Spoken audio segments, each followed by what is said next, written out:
Bonjour, bonjour. On est chez Artaud, à l'heure actuelle, en pleine installation de l'exposition Les Sublimes. On va rencontrer plusieurs sublimes tantôt. Manquez pas ça, c'est dans quelques instants. Hein? On vous attend. On vous attend. Ici Louis Lemieux, votre fier député de Saint-Jean. La chaîne YouTube ou Facebook que vous regardez en ce moment, c'est Studio Saint-Jean, la chaîne télé de votre député au service de la communauté. Et vous pouvez y participer. Vous pouvez devenir intervieweur avec l'équipe d'animation, c'est bénévole, ou vous pouvez nous envoyer des suggestions d'invités ou de sujets. Vous pouvez trouver toutes les entrevues que nous faisons depuis 4 ans sur YouTube et suivez-nous sur la page Facebook de Studio Saint-Jean pour tout savoir ce qui se passe au fur et à mesure.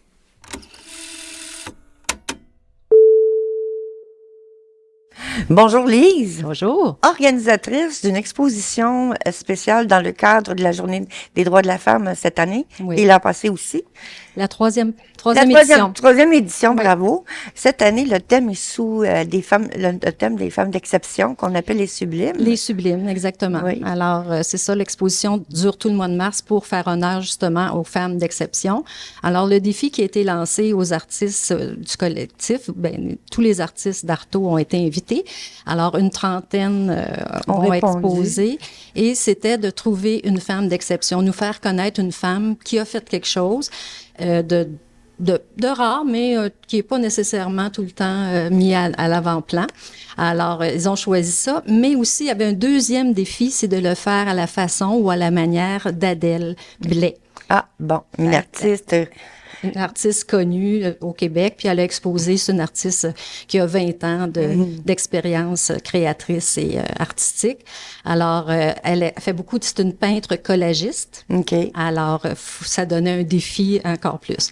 Et que j'allais dire Colette, Adèle, va exposer avec nous dans la petite galerie. Elle va avoir une douzaine d'œuvres puis des reproductions aussi qui vont être là. Et elle va être parmi nous le 17 mars. Elle sera pas là le 8, mais le 17, elle va être avec nous pour une conférence, nous expliquer sa démarche et tout ce qu'elle fait. Artistique et tout, c'est des ça. techniques de Parce travail que aussi. c'est technique, mais c'est le parcours. Elle met Oui, en aussi. place, elle nous fait voir le parcours de femmes d'exception. Ah oui, parce que moi, je trouve en tout cas que tes artistes sont sublimes. Je l'ai vu, les œuvres déjà qui sont en période d'accrochage en ce moment Oui. et qui vont être bientôt prêts au vernissage pour le 8 mars. Oui. Alors, puis là, Vendredi. vendredi prochain déjà. Oui. Puis, tous ces artistes-là vont être présents pour le 5 à 7. Oui, la majorité vont être là. Alors, les artistes pourront être rencontrés par les visiteurs et poser des questions parce que il va y avoir des cartels à côté des œuvres qui expliquent, mais en même temps, c'est intéressant de voir pourquoi on a choisi telle femme, pourquoi pour nous elle est une exception et la façon dont ils ont fait avec la méthode d'Adèle. Oui. Puis là, en plus, c'est ouvert au public. Les gens peuvent Oui, venir exactement, visiter tout le monde. le 8 mars même, mais tout le long du mois, Oui. les œuvres sont exposées. Ils sont exposés du mercredi au dimanche de 1h à 5h. Puis, je pense que ça vaut le détour parce que là, c'est très coloré, mais en même temps très inspirant. Oui, on voit déjà, cette Oui, période ils aujourd'hui. sont même pas accrochés, puis c'est déjà beau. C'est déjà beau. Oui. Je vous dirais que les artistes ont travaillé fort, ils ont mis tout leur cœur, puis dans le personnage aussi qu'ils ont fait, qu'ils nous font voir.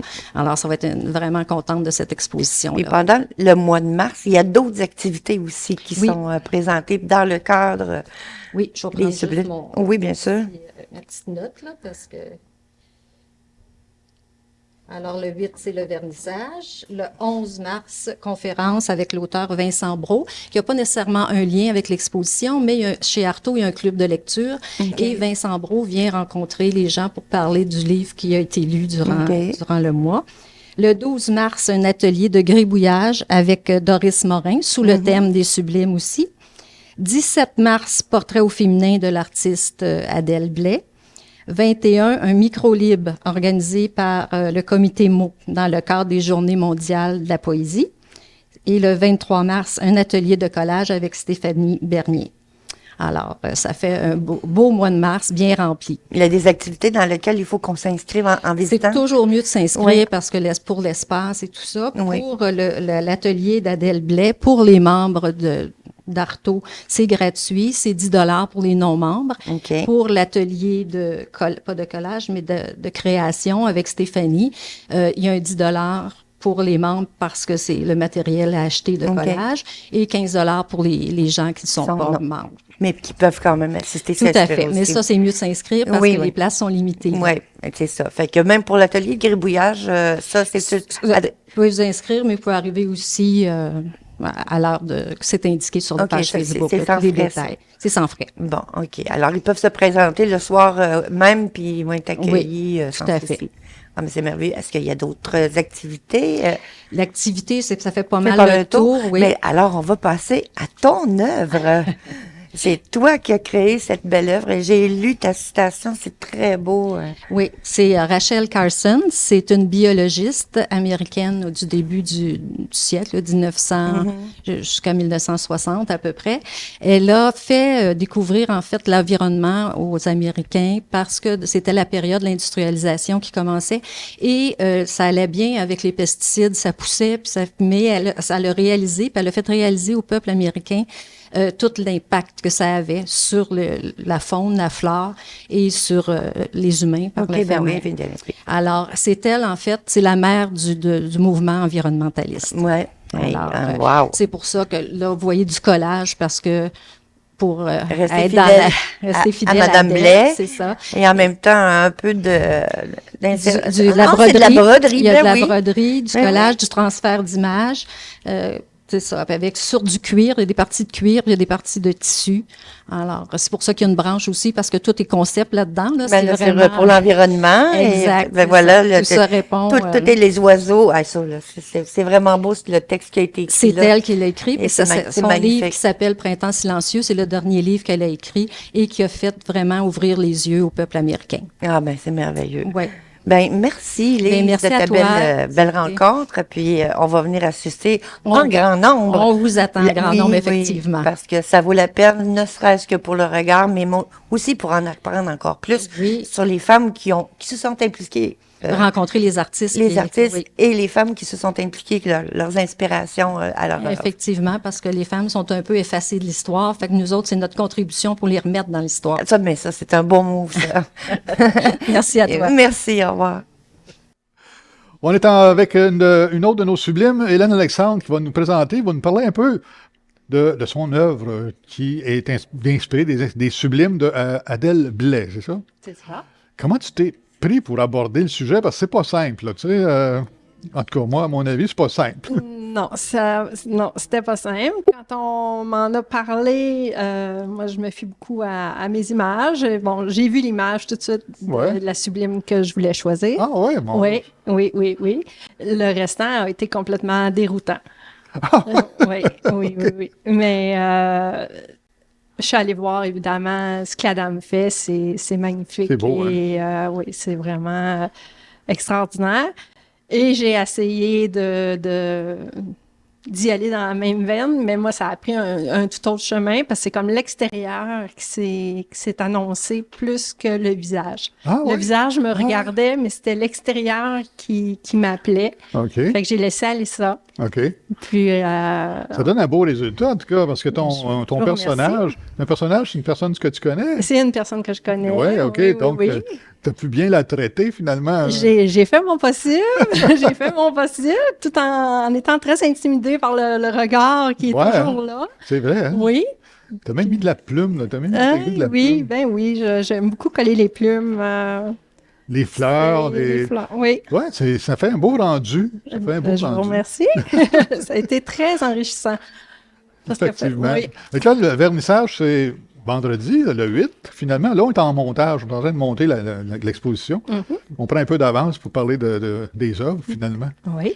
Puis, on va te souhaiter une belle exposition, beaucoup de visites. Un grand merci. Des beaux commentaires et tout. C'est bien parti. Merci, Hélène. Merci beaucoup à vous. Bonjour, Lucie. Lucie Bonjour. Clavier, tu nous présentes ta sublime dans le cadre, évidemment, de l'exposition des sublimes. Qui est ta sublime? Ma sublime, c'est Alexandra David-Nel, qui est une Française, qui a été la première à aller au Tibet. Ah ouais? Qui s'est intéressée beaucoup au Tibet. Elle a écrit plusieurs livres sur le Tibet, sur les traditions, sur tout ce qui se passait là-bas en secret, parce qu'il y avait beaucoup de choses qui étaient cachées. Ah ouais? Beaucoup de magie, beaucoup la religion, puis le yoga, tout ça, tout est mélangé. Ça vient de là? Ouais, ça vient de là. Je sais que les moines tibétains qui commençaient à avoir un petit peu d'expérience, là, on pensait que c'était des grands savants, savaient lire, mais ne savaient pas ce qu'ils lisaient. Ah bon? Mais les grands savants comprenaient la lecture. Donc, ouais? elle a écrit, elle a fait un dictionnaire, elle a eu un musée Ouais? dans le sud de la France. Oui, elle a adopté un Tibétain. Aïe, aïe, aïe. Elle était décidée, la petite madame. Elle était décidée, elle a toujours eu peur de la mort, elle pensait qu'elle mourrait jeune, elle est morte à 101 ans. Ah, OK.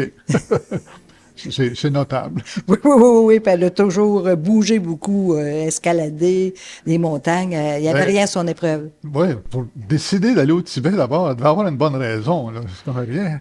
L'aventure, puis elle voulait aller où est-ce que personne n'a été, parce qu'il n'y avait pas d'Européens qui étaient allés là. Oui. Elle a réussi. Elle a voyagé beaucoup avant. Elle a été aux Indes, en Chine. Elle a chanté à l'Opéra de Pékin sous Massenet. Puis elle a abandonné ça parce qu'elle trouvait que c'était ennuyant. Ah oui? Elle préférait l'aventure. C'était en quelle époque, en quelle année, hein? Oh, vers la fin du 1800. Ben, quand j'étais jeune, elle vivait. Donc, OK. elle est morte dans les années 60, 70. OK. Puis on la voyait. Elle avait elle 100 vivait souvent. ans à ce moment-là. Oui. OK. Fait que. Elle était moins active. Elle n'était pas, elle restait pas à la maison et puis. Non, à 101 ans, elle a fait venir son dernier passeport. Elle OK. voulait partir. Puis elle a été en Chine durant la Révolution. OK. Elle n'est pas restée longtemps parce qu'elle a été malade, mais il n'y avait rien à son épreuve, cette femme-là. C'est une femme émancipée, ça, là. Hein? C'est une femme qui allait de l'avant puis qui donnait a ouvert le chemin aux autres. Qui avait du caractère. Avec du caractère, oui. Puis j'ai eu l'idée de mettre un néon autour. Oui, pour. Parce que c'est drôle, j'ai fait le lien juste après. Mon père était contracteur électricien, puis on habitait la prairie, l'église de la Nativité. Le curé, il y avait des problèmes, je ne sais pas trop quel problème à ce moment-là. Il a demandé de faire un spécial, quelque chose de spécial pour la Sainte Vierge. Il a fait un tour. Un néon autour? Un néon autour. Ben, à l'époque, c'était pas comme aujourd'hui. Hey. Puis un néon fuchsia. Puis pour moi, elle a remplacé la religion. Alexandra Davinel, elle nous a fait connaître d'autres mondes.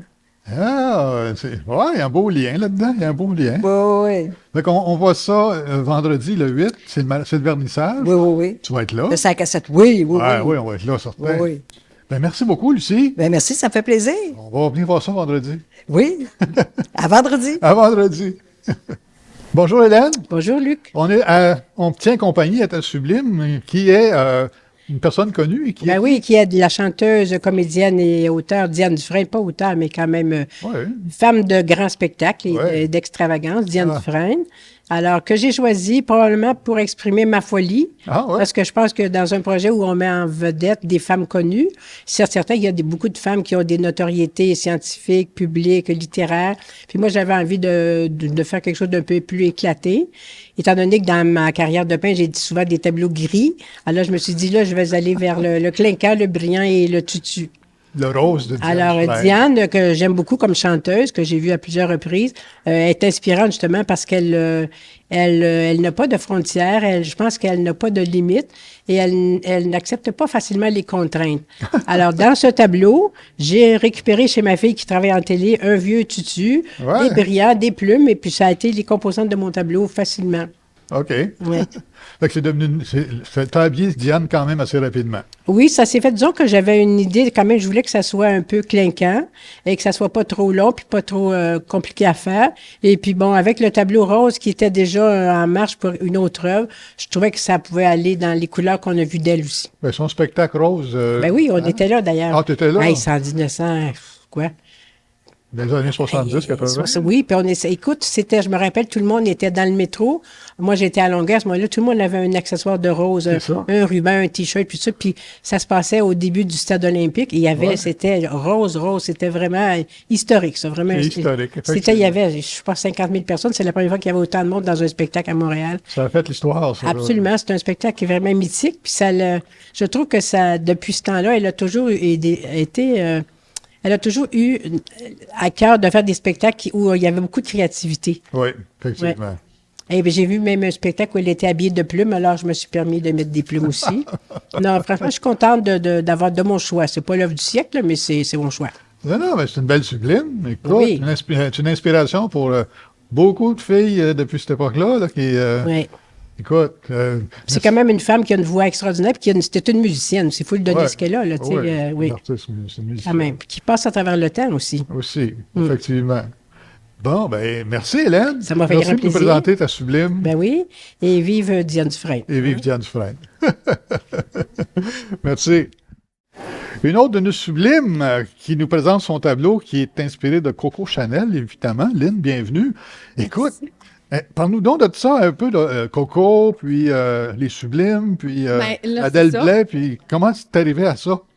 Comment je suis arrivée à Coco Chanel? Ouais. Mais en fait, c'était vraiment ma première idée. Ouais. Mais après, je me suis mis à étudier d'autres femmes d'exception, là, Ouais, que je trouvais que c'était des femmes d'exception.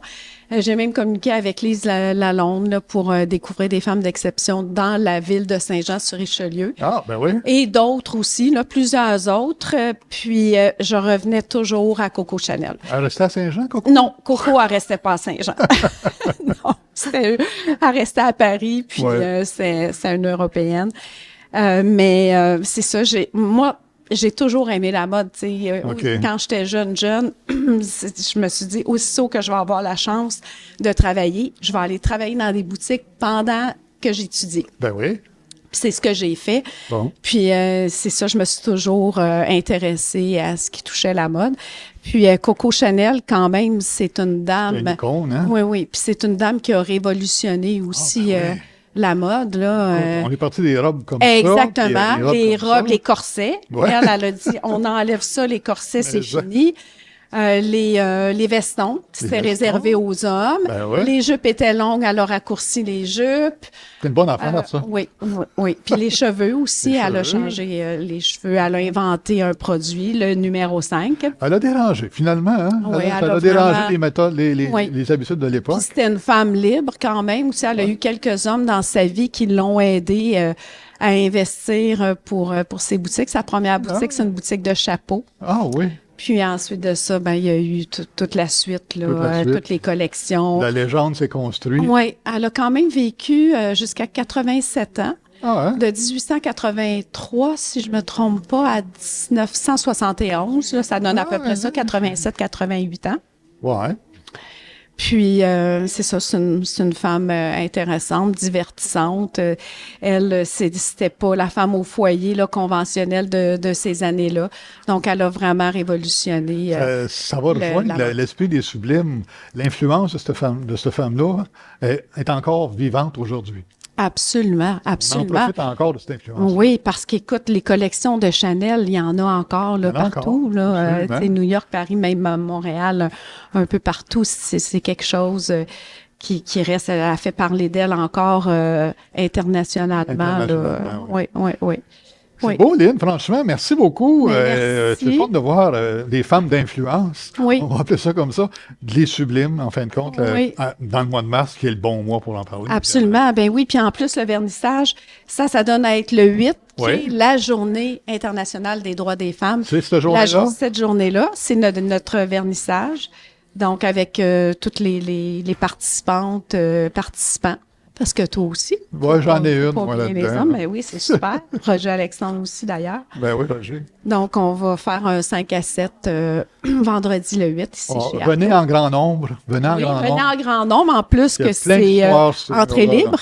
Il n'y a aucun... Puis aussi, dans le mois de mars, il y a plusieurs activités qui sont en lien avec les sublimes. Oui. Si je Il y a me une rappelle conférence bien, de il y a Adèle une Blais. conférence de Adèle Blais le 17. 17. Oui. C'est ça qui parle des femmes, naturellement. Ben oui. Ensuite de ça, je pense juste avant le 12, il y a l'atelier gribouillage Oui. qui est fait aussi en fonction des diverses toiles qui Des sont sublimes, présentées, ouais. des sublimes. Et on a le 23 mars, on a un atelier aussi de collage avec Stéphanie Blais à la méthode Ah ouais, de ça? Adèle Blais. Ah ouais? Stéphanie Bernier, excusez. C'est OK. Stéphanie Bernier qui va faire un atelier là, de collage. Justement, Plein d'activités pour le mois de Oui, comme on mois a des fait droits de à la femme, méthode finalement. d'Adèle Blais. Super. Merci. Puis on Lynn. a hâte de rencontrer Adèle Blais. Merci Oui, moi beaucoup. aussi. Merci à vous. Merci. Bonjour Christine. Bonjour. Et on tombe dans les beaux contes pour enfants et on reconnaît très bien le personnage Fanfreluche qui a été joué et incarné par Kim Yaroshevskaya. Bravo pour les deux personnages qui sont très reconnaissables. Ils me rappellent mon enfance grandement. Et t'as même réalisé la couverture du livre de contes pour l'installer devant l'œuvre. C'est magnifique. Oui, il n'est pas encore accroché, là, mais quand il... Qu'est-ce qui t'a décidé à faire ce merveilleux personnage? Ben, en fait, on a l'embarras du choix quand il s'agit de trouver des femmes inspirantes, là. Mais je suis passée à un moment donné en revue, puis là, j'ai dit, ah oui, Fanfreluche, j'ai fait exactement la même chose que toi. Quand tu parles d'elle, tu as mis la main sur ton cœur. Puis quand c'est du monde de ma génération, je pense qu'on est toutes à la même place ou presque, d'avoir un lien très, très affectif avec cette femme-là qui a marqué notre enfance, vraiment, qui a vraiment marqué ces années-là, puis qui, moi, je pense, nous a ouvert toute une génération à l'imaginaire. Donc, j'ai marqué sur le livre Contes pour l'imaginaire, parce que je trouve que c'était ça, sa force, de nous permettre de rentrer dans notre tête, dans l'imaginaire, dans tout ça. Elle réussissait à chaque fois. On voulait la suivre, on voulait courir avec elle dans le livre. Absolument. Et assez que même moi, là, si je peux me permettre, j'ai réalisé 2 sketchs de Fanfreluche avec mes étudiants pour leur apporter cette magie des personnages qu'elle faisait vivre. Puis oui, Fanfreluche et Kim Yaroshevskaya, qui est d'origine russe, qui est arrivé au Québec par bateau et qui connaissait pas un mot le français et qui est arrivée toute seule. Oui. Et puis qui a été recueillie par une de ses tantes parce qu'elle devait s'en aller à New York et finalement le bateau s'est arrêté au Canada. C'est ça, c'est quand elle a été élevée par sa grand-mère, puis quand sa grand-mère a commencé à être malade, elle a cherché... parce que ses parents étaient des personnes activistes à l'époque et son père avait été emprisonné et sa mère avait été aussi très active, alors elle craignait pour leur fille. Alors c'est la grand-mère qui s'en est occupée pendant que... Et ensuite c'est la tante qui l'a accueillie au Québec. Puis c'est parce qu'elle a jamais réussi à avoir une poupée dans sa vie qu'elle a créé Fanfreluche, à l'image de la poupée qu'elle aurait aimé recevoir. Ouais. C'est tellement beau, son histoire. C'est très beau. Puis moi, ce que j'ai lu aussi, c'est qu'à l'insu de sa tante, quand elle est arrivée à Montréal, quelques années après, c'est qu'elle a fait ses beaux-arts, puis elle a étudié en danse, puis en théâtre. Puis, dans le fond, moi, je trouve que c'est probablement...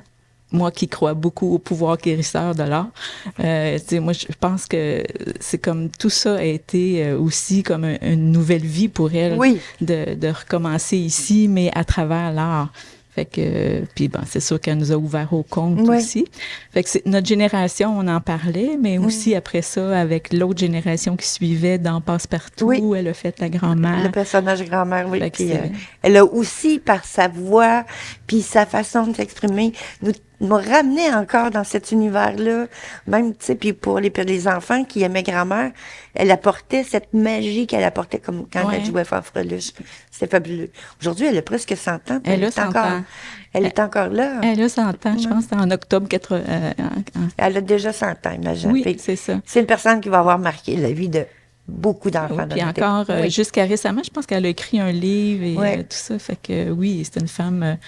C'est une femme extraordinaire, mais moi, c'est pourquoi je l'ai choisie, c'est vraiment pour ce qu'elle a laissé en nous. Tu sais, c'est l'idée de nous permettre d'entrer dans l'imaginaire, mais aussi d'avoir comme un pouvoir sur les choses. Hein, parce que quand elle rentrait dans l'histoire, ce qu'elle faisait, c'est que des fois, elle donnait accès à ce qu'on change le cours des choses. T'sais. Fait que c'était un peu ça aussi que j'ai retenu d'elle, de dire, il y a l'idée qu'on peut agir sur l'histoire en général. En tout cas, l'émerveillement, ça, elle nous l'a transmis grandement.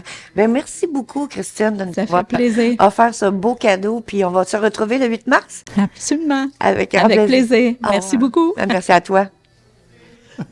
Bonjour, Louise-André. Allô, Luc. Écoute, tantôt, on regardait ton tableau, moi puis Suzanne, mon amie Suzanne, puis on disait, mon Dieu, il y a donc bien de l'histoire là-dedans. C'est 2 sublimes, en fin de compte. Tu parles de 2 sublimes qui ont fait époque. Exact. Puis ça prenait beaucoup de caractère à ce moment-là, d'après moi, pour faire époque à cette époque-là. Parle-moi d'Azandon un petit peu de ces filles-là. Oui, alors c'est Léa Robach et Madeleine Parent. C'est deux amies qui ont été amies toute leur vie à partir des années 30 jusqu'en 2000 à la mort de Léa Robach. OK. Alors, c'est ça, puis elles ont milité ensemble toute leur vie. Alors, les mêmes causes, de donner le droit des femmes, elles ont combattu ensemble pour avoir le droit de vote en 1940. Oh, mon Dieu. Ça a été d'établir des syndicats dans différentes entreprises. Et le fait d'arme principal de Léa Robach, ça a été de faire d'installer un syndicat chez RCA Victor, dans le temps de la guerre, où c'était plus que juste d'enregistrer des disques. Oui, c'était pas de la musique, c'était c'était plutôt des munitions, pour le gouvernement. Alors, c'est ça, puis les conditions étaient très mauvaises, puis elles ont réussi, elle a eu vraiment des victoires.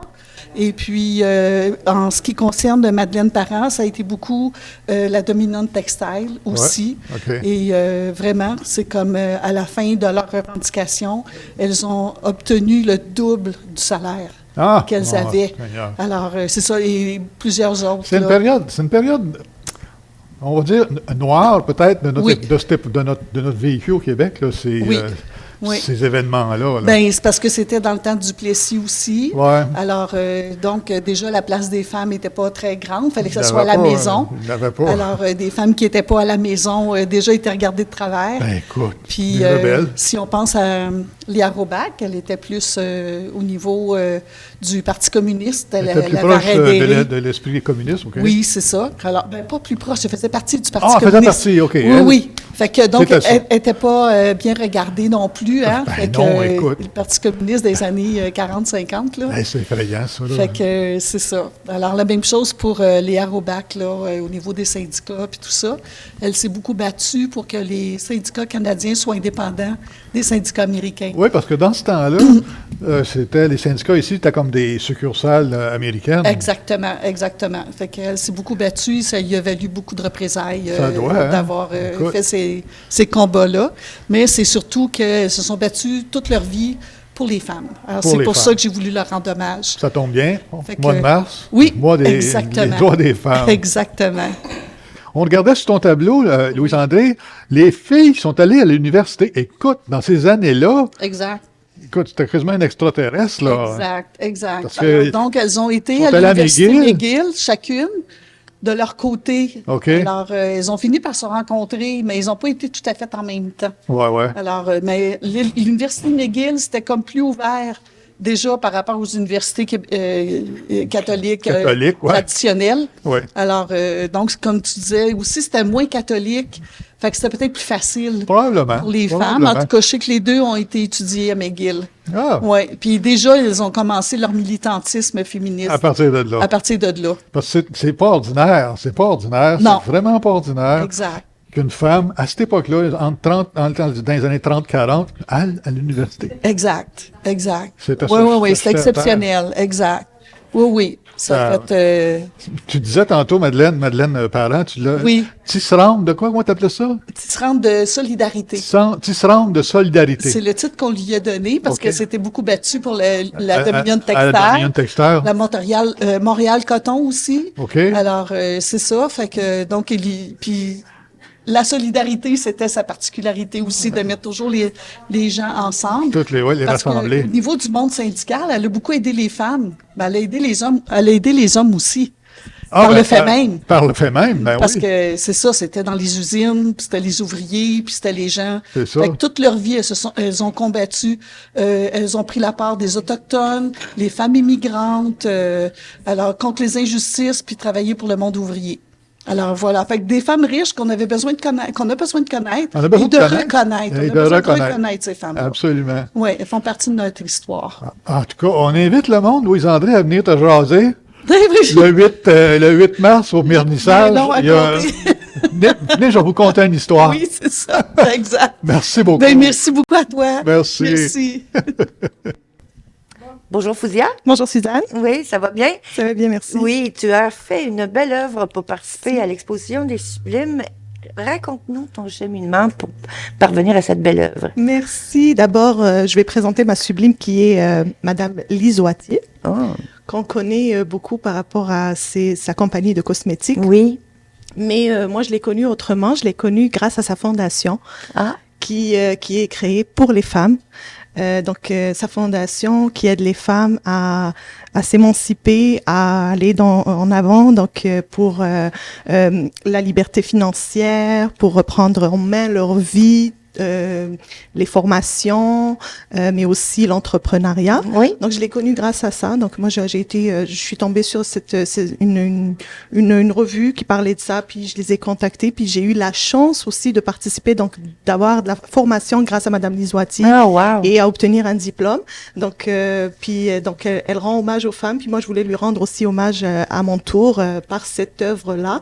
Donc, quand on m'a parlé de Sublime, c'était comme un beau déclic. Exactement, un beau déclic, parce que c'est une femme qui œuvre beaucoup pour les femmes. Et comme on est le mois des femmes, donc le 8 mars, j'ai pensé à cette grande dame et à qui je rends hommage. Oui, effectivement, parce que Madame Wattier n'a pas fait que des produits cosmétiques. Effectivement. Comme tu racontais l'histoire de sa fondation qui œuvre pour aider les femmes à émerger dans leurs rêves, dans leur direction de vie. Puis elle est très méconnue sur ce niveau-là. Exact. Je trouve ça le fun que tu puisses la représenter, puis on va pouvoir lui raconter un pan de sa vie que personne connaît vraiment. Qu'on ne connaît pas beaucoup, effectivement. Puis, mais merveilleux que tu puisses en avoir profité. Ben, merci de ta rencontre. Merci à puis toi on va aussi. se rencontrer le 8 mars. Le 8 mars. Et les autres jours à 17 pendant heures. l'exposition. Très bien. Au plaisir. Merci. Bye. À bientôt. Bye. Eh bien, grande surprise, Monsieur Archambault, nous voyons une de vos œuvres à l'intérieur des Sublimes. Aïe, ouais, OK. Ben oui, quelle est cette belle... Cette belle œuvre. Ce défi-là. Oui, quel beau défi. C'est un défi, ça fait longtemps que je n'ai pas peint, à part des murs, là. Oui. Le titre de mon œuvre, c'est « Man ». OK. Man, M, apostrophe avant M. Maman. Parce que c'est ma mère, tout simplement. Parce que les Sublimes, c'est pour rendre hommage aux femmes qui ont, en fin de compte, qui ont fait une différence ou qui ont eu une influence, des femmes qui ont fait une différence. Puis ma mère, elle fait partie de la génération des silencieux. Tu sais, les années 30, après le crash, jusqu'aux années 40, c'était silencieux. On n'avait pas le droit de donner notre opinion et tout et tout. Donc, il a fallu qu'elle vive, en fin de compte, avec cet interdit-là, un interdit social, là. Puis, elle n'est pas la seule, il y a des millions de femmes qui ont vécu avec ça. Oui. Puis, c'était un peu pour y rendre hommage, parce qu'elle a quand même fait une famille, elle a eu quand même une belle vie. C'est un collage de photos un peu familiales de son pas son enfance, mais sa jeunesse, jusqu'à temps que la famille soit toute faite, puis que, il a fait des voyages et tout. Fait que c'était une inspiration. C'est une personne inspirante pour toi. C'est ça, oui. Puis je me suis servi de ça pour pouvoir bâtir, si on veut, cette œuvre-là, faut le dire. Oui, c'est une œuvre. Puis c'est une belle création. Tu avais fait, comme Mme Blais fait, des collages. Vous avez respecté exactement ce que le thème qui demandait de faire à la manière de Mme Blais. C'est ça, oui. Alors, tu as fait un collage photo avec aussi des accessoires et tu as intégré d'autres médias. D'autres matériaux. Papier et... Je suis tombé sur ces petits... c'est des élastiques. OK. Vendre la mèche. C'est des petits élastiques que je magasinais dans un magasin, puis il y avait des petits sacs, puis il y avait ces petits ronds-là. Je dis, Mono, qu'est-ce que c'est? Donc, je regarde, c'est des élastiques. Ils ont toutes sortes de couleurs, là, rouge, orange, blanc, peu importe. Je voulais mettre un peu de bulle dans l'air, tu sais, mettre de la légèreté, si on veut, dans ce sens-là. Mettre un peu de fizz, excusez l'expression latine, mais mettre du fizz un peu dans son environnement. Puis, j'ai fermé l'image, évidemment, je l'ai enveloppé avec un peu d'aquarelle, puis pour pouvoir marier ça, centrer la vue vers le centre. Ben, c'est un bel assemblage, je trouve. Merci. Je trouve que les gens vont être intrigués de voir et même d'essayer de reconnaître le petit Luc à l'intérieur. Petit Luc. Dans les photos, car il y en a. Il y a des petits Lucs à l'intérieur. Quand j'étais tout petit. Oui. Alors, écoute, Luc, c'est un rendez-vous pour le 8 mars. Le 8 mars. Au vernissage. Et puis, tu vas pouvoir rencontrer toutes les gens. Puis, tu vas pouvoir leur montrer le petit Luc. Montrer le petit Luc. C'est un plaisir, mon beau Luc. Merci beaucoup, Suzanne. Okay. Merci. Ouais, très le fun. Bonjour Maryse. Bonjour. Tu exposes dans le cadre de Les Sublimes chez Artaud Oui. et voici ton œuvre. Oui. Quel est-il? En fait, oui, quelle est-elle? Plutôt. C'est une œuvre. En fait, l'artiste que j'ai choisi, c'est Carole Baillargeon. C'est une Québécoise née à Québec en 1959, qu'on connaît pas, mais qui est une artiste internationale qui se définit comme sculpteur, artiste multidisciplinaire, puis beaucoup d'art textile. Ah, voilà la robe. D'où ça. C'est ça. Comment j'ai trouvé Carole Baillargeon, je m'en rappelle plus. Probablement qu'elle est passée quelque part dans mon fil ou j'ai vu une exposition sur Internet, je sais pas, je m'en rappelle pas. Mais tout de suite, elle m'a accrochée parce que elle a plusieurs expositions, mais il y en a une qui s'appelle La robe écrite. Et puis, elle s'est inspirée d'extraits de romans ou d'essais qui parlent de la robe. Puis elle a fait des grandes sculptures avec justement toutes sortes de textiles, des fils, des broderies, des boutons. Donc, c'est ça. Puis moi, ben comme j'aime beaucoup la littérature, mais ça m'a tout de suite interpellée. Oui. Puis en plus, avec tes doigts de fée, tu as réussi à broder, boutons, écriture. Tout se réunit dans ton... C'est vraiment drôle parce que j'avais jamais brodé. En fait, oui, c'est pas vrai. J'ai brodé quand j'étais jeune parce que ma tante m'avait donné Blanche-Neige, là, mais j'étais tellement impatiente que je déchirais toutes les canevas parce que ça fait des nœuds tout le temps. Puis, Carole Baillargeon, dans ce qu'elle dit dans ses écrits, elle dit qu'elle choisit toujours des projets qui sont... qui lui demande du temps, de la patience et beaucoup de dextérité manuelle. Fait que je me suis dit, bon, on va développer ma patience. Et puis, ben là, je me suis mis à broder avec Lise parce qu'elle m'a montré à broder un petit peu. Ben oui. Puis on a regardé des tutorats, puis des tutories, je sais pas comment on dit, en tout cas, sur Internet. Puis j'ai un livre, puis tout ça, mais je me suis mis à aimer ça vraiment beaucoup. Ouais, là, tu as découvert une autre corde. Oui. Puis, tu sais, j'aime ça, c'est tranquille, c'est méditatif aussi en même temps. Puis, ben finalement, ça a donné une robe. Ça a passé par toutes sortes d'étapes. Ben, je trouve intéressant la façon dont tu as développé ton type de broderie parce qu'il y a plusieurs points qui sont quand même complexes. Moi, particulièrement, celui-là m'attire. Il est presque humain. À mes yeux. En fait, la robe, là, c'est une de ces robes. C'est la forme d'une des robes dans l'exposition. D'accord. Puis je me suis rendu compte que avec une queue, ça devenait un chat.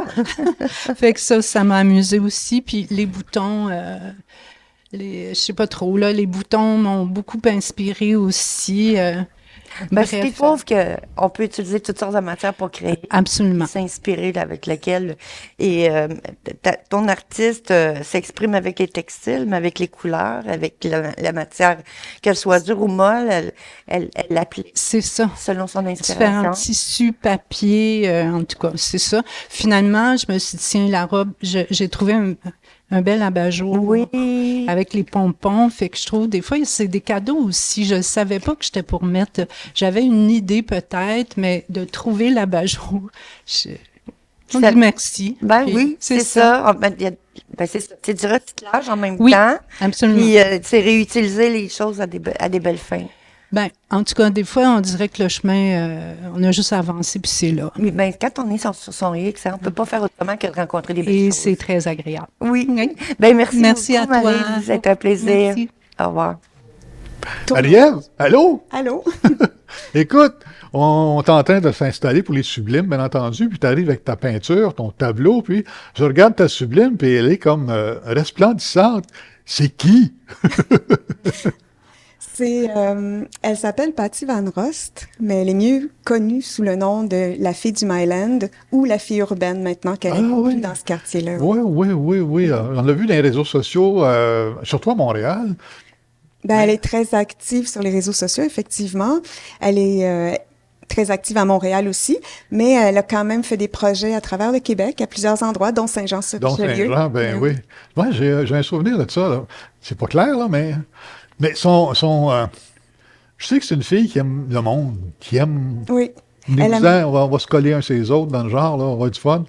C'est sa philosophie de vie, sa mission, on va dire? Ben, sa mission, en fait, c'est de semer la bienveillance, puis de créer des liens. Créer des liens. Donc, Patty, en tant qu'artiste, on peut facilement se retrouver seule dans son monde. Hein? Donc, elle a travaillé longtemps de chez elle. Elle a une formation en art visuel, puis ensuite, elle a travaillé comme pour faire des faire-part de mariage. C'est ce qu'elle faisait. Puis elle a fait ça pendant des années, seule chez elle. Puis après plusieurs années, elle s'est rendue compte qu'elle connaissait pas ses voisins. Oh non. Puis elle ressentait le besoin d'aller vers les autres.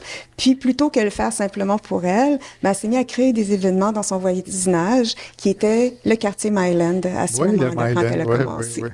Donc, elle a créé un événement autour de Noël. Elle avait utilisé l'histoire de la petite fille aux allumettes. Oui. Puis là, je me souviens pas exactement comment elle avait fait ça, mais elle avait demandé à des voisins. Donc, elle travaille beaucoup avec son voisinage pour créer des liens. Puis, ce qu'elle avait fait, c'est qu'elle avait recruté des gens qui étaient prêts à mettre une partie de l'histoire sur leur porte, ou bien à leur fenêtre.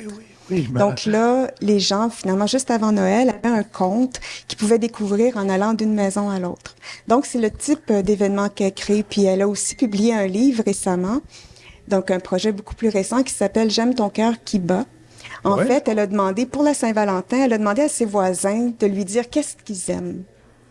Donc, ils avaient droit par foyer de fournir un énoncé. Donc, les gens se sont cassés la tête. Ils ont essayé de savoir qu'est-ce qu'ils aimaient ensemble. Donc, ils ont produit chacun une petite phrase. Puis ensuite, elle les a transposées en banderoles. Donc, avec des lettres jaunes. Puis là, les gens accrochaient ça après leur balcon. Mon Dieu. Donc, c'est toujours des événements comme ça qui partent de l'intime, mais qui vont vers les autres. Puis, dans sa démarche, elle, maintenant, ce qu'elle dit vraiment, c'est que son matériau, si on veut, c'est les autres. C'est les autres. Oui, elle ne dit pas précisément comme ça, là, mais donc, c'est vraiment, c'est ça. C'est de la bienveillance, semer de la bienveillance, créer des petits moments magiques pour que les gens se réunissent, créent des liens, puis partagent tout ça. Donc, je trouve ça assez extraordinaire. Moi, ça, c'est une bonne idée, dans le fond. Oui, c'est une super idée. Une bonne idée. Ces temps-ci, surtout dans les milieux urbains, c'est important de créer des liens parce que les gens on passe les uns à côté des autres souvent, on se salue même pas. Même pas. Donc, c'est ça. C'est pour à Saint-Jean, je m'aperçois qu'à Saint-Jean, depuis un certain temps, quand on se rencontre sur le trottoir, deux inconnus, moi, mais pas toi parce que je te connais, mais quelqu'un d'autre, on est rendu qu'on se regarde et on se salue. Oui, ça arrive souvent. Oui, ça a évolué ces dernières années. Au début, j'étais surpris.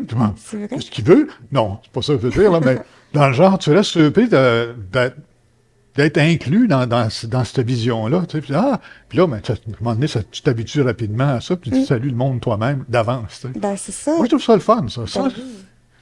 Elle a des bonnes idées, elle? Elle a de très bonnes idées, puis c'est des projets fédérateurs. C'est vraiment des projets qui unissent les gens, puis qui incitent les gens justement à montrer plus d'humanité envers les autres, donc de bienveillance aussi. On a besoin de ça, de ce temps-là, de toute façon. Là, oui. Donc, ce qu'elle aime beaucoup, c'est ça, c'est que les gens se racontent. Donc, c'est quelque chose qui est très important pour elle. Fait qu'elle crée des événements où est-ce que les gens peuvent partager un peu d'eux-mêmes. Puis, elle le met en scène d'une certaine façon, mais sans faire de spectacle. Mais tout est simple avec elle. Ça inclut le monde. Ça inclut le monde. Exactement. C'est bon, ça. Exactement. Puis ça, le 8 mars qui s'en vient, tu vas pouvoir inclure ce monde-là dans ton histoire. Le monde qui va venir te voir. Hein? C'est extraordinaire. Non, moi, c'est une des artistes contemporaines qui m'inspire le plus, sincèrement. C'est une belle inspiration. Oui, c'est ça. Merci, Marie. Ça me fait plaisir. C'était le fun. C'est le fun de voir ces affaires-là. Hein? Oui, vraiment. Ça fait du bien au cœur. Oui, complètement. Merci beaucoup. On se voit le 8 mars. Le 8 sans faute. OK. Merci. Bye-bye. Bye. Suzanne, aujourd'hui, on a eu une journée superbe. Oui. Sublime, je te dirais. Vraiment. On a rencontré des gens extraordinaires qui ont dû apprendre beaucoup de choses, à nous apprendre après, à nous enseigner après. À nous laisser des histoires. Des histoires incroyables. Et c'est pas la seule, il y en a plein. Toute la galerie regorge d'histoires incroyables que vous ne connaissez pas. Absolument. Surtout. C'est une surprise. Juste que c'est du 8 mars. Le vernissage, c'est le 8 mars. Oui. C'est pas aujourd'hui parce qu'on n'est pas installé. C'est une invitation à tous. Hein? C'est ouvert au public le 8 mars. C'est un 5 à 7. Et ça va jusqu'au 21? Et ça va se poursuivre jusqu'au 31 mars. 31 mars. Du mercredi au dimanche. Manquez pas ça. Manquez pas ça, je vous le dis, vous allez le regretter sinon. On se revoit bientôt. Oui. Visitez le site Arto si vous voulez plus d'informations. À la prochaine. À la prochaine. Merci de nous avoir écoutés. Hein.